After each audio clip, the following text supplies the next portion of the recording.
বন্ধুগণ, আশা করি সব ভালো আছেন। আজকে শুক্রবারের দিন এই মসজিদটাতে নামাজ পড়তে আসলাম।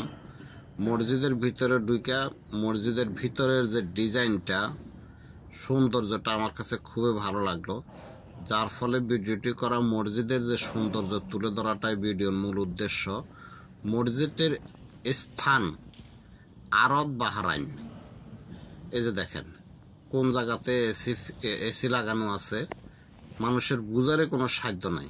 এই যে দেখেন পুরো মসজিদটার এই যে দেখা যাইতেছে লাইটগুলো জ্বলতেছে, এটা হচ্ছে ছাদের পাশেরগুলো জানালা। মসজিদটা বেশ বড়, একসাথে অন্তত 2,500 থেকে 3,000 লোকে নামাজ পড়তে পারে।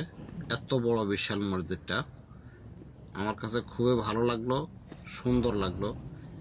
জানি না আপনাদের কার কাছে কেমন লাগবে, তবে আশা করি আপনাদের কাছেও ভালো লাগবে। এই যে দেখেন মানুষজন আস্তে আস্তে আসতেছে, কত সময় পরে হুজুর আসবে। তো সবাই ভালো থাকবেন। মসজিদটি ভালো লাগলে শেয়ার করে অন্যকে দেখার সুযোগ করে দিবেন, এই অনুরোধ রইল। আল্লাহ হাফেজ। আসসালামু আলাইকুম আ রহমতুল্লাহ।